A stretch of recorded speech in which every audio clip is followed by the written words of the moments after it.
you already have a table? Because we have a lot of ground to cover.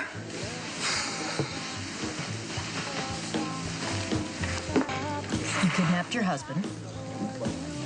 You assaulted Star Manning. Vehicular assault on one Ellen Trout, the woman you ran over in the fog. That was an accident. She was standing in the middle of the road, Diane. Yes, but you were in the middle of committing a felony, which means that any ancillary damage you are responsible for, you're culpable, including all the damages to Ms. Trout and Mr. Mitchell. You mean the death of my son? I never meant to hurt him. Okay.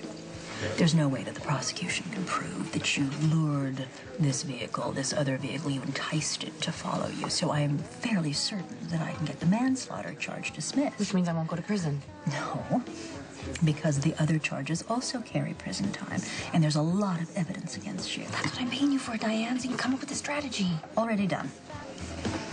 We pin it on someone else. Who? Kate. Look, if I claim that Kate caused that accident, that means I'm not integrated. They're going to send my ass right back to Shady Brook. That is one possible outcome, yes. Well, that's unacceptable to me. We got to come up with another strategy. I am perfectly capable of conceiving an alternate line of defense, but Connie, it's not going to come cheap. And may I remind you that you are already on the hook, as it were, for many billable hours. I don't have the money right now. Well, certainly there's somewhere you can turn. Well, there's always Johnny. 5. I'll get the money out of Johnny's account.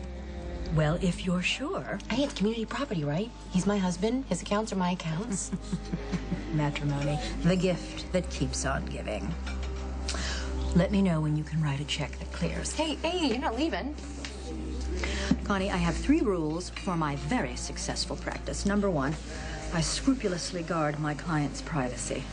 Number 2, I make no moral, no value judgments on my client's actions. And number 3, I bill on time. I expect payment on time. All right, I'll get you the money. Yes, because there's no Miller defense with no recompense. Oh, Diane, I need to speak to you. Honey, I'm in a hurry. I just got a call from Todd Manning. Apparently they've apprehended him again. I have a client for you. Never let it be said I didn't have time for a potential client. Who's the felon? Him. What? This is my potential client, the penniless urchin who allegedly killed his mother, then pinned the whole thing on John McBain. I see Rafe's reputation precedes him. I can't represent him. I'm representing John. So naturally, you thought of me.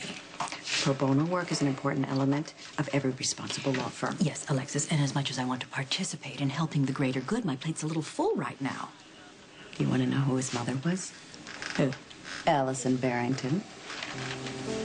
Of the mainline Barringtons? Who? Amanda Barrington was her grandmother, so you know there's a trust fund or 2 or 10. And whenever there's a trust fund, I always think to call you. Well, my ability to sniff out a retainer notwithstanding, why is it so important to you that this young man has representation? It's important to my daughter.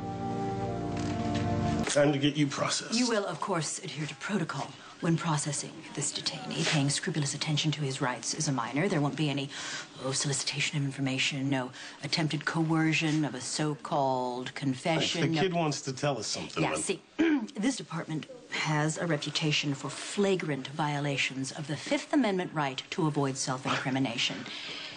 Now, should any of those violations occur in Mr. Kovich's case, anyone involved, you, will be named in a high-profile lawsuit, the punitive damages of which could wipe out this department's pension plan. Look, I got it. No rights violation. Why do you care so much anyway? Because this young man is my client.